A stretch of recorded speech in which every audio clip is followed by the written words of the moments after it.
It is year 2009, year of the ox. Do you have friends or relatives who were born in this year?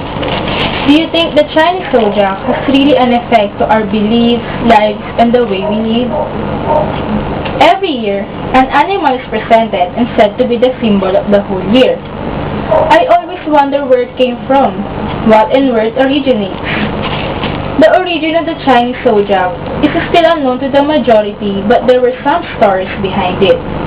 There are 12 animals in the Zodiac, and each of them represents different unique characteristics which some of us believe in. Some of my relatives, in fact, believe in the Chinese Zodiac. That's why I decided to research on this topic. There are 3 important things that I want to share with you briefly about Zodiac.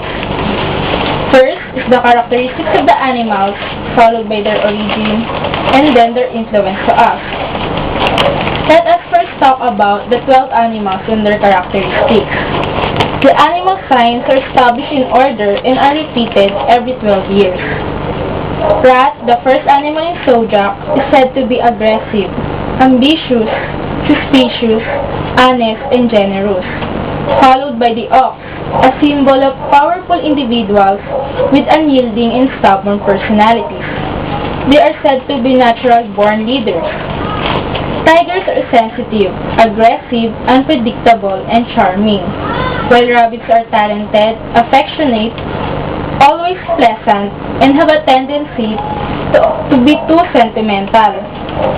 Dragons are intelligent, gifted, bossy, unfaithful, but also successful and popular. Snakes are said to be clever, passionate, and determined. A horse is very hardworking, friendly, cheerful, and intelligent. Those born in the year of sheep are creative, artistic, elegant, timid, and vulnerable.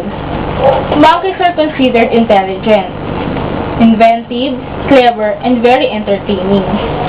Roosters are courageous, hardworking, and selfish.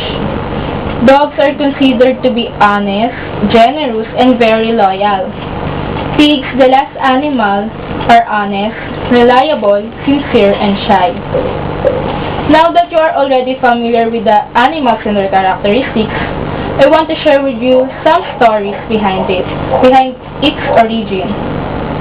The origin of the Chinese Zodiac has many versions and different stories.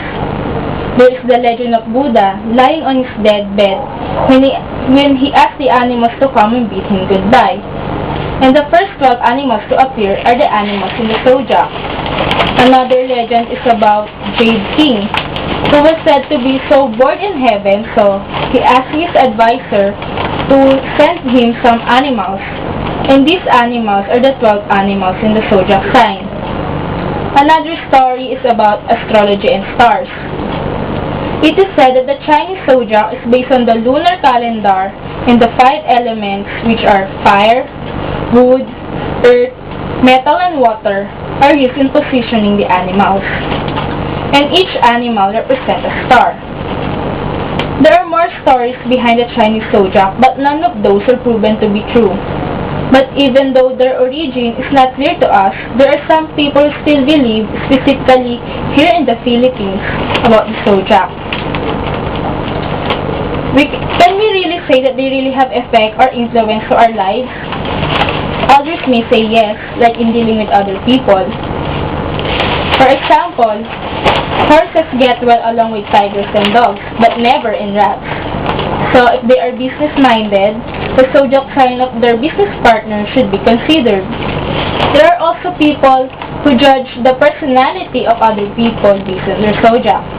For example, those who have friends who are born in the year of snake will be judged as clever and vain. Some also consider the Zodiac of their Zodiac in managing their works and business. For example, rats are suitable for sales works, while monkeys and rabbits are very successful in any field that they will try. It is still our decision on how we're going to live our life. Maybe there's nothing wrong in believing the Zodiac, but the 12 animals are only guide to us. But even though we are not so sure of their history and origin, I think we can still say yes, that they really have an influence in our lives and the way we see things.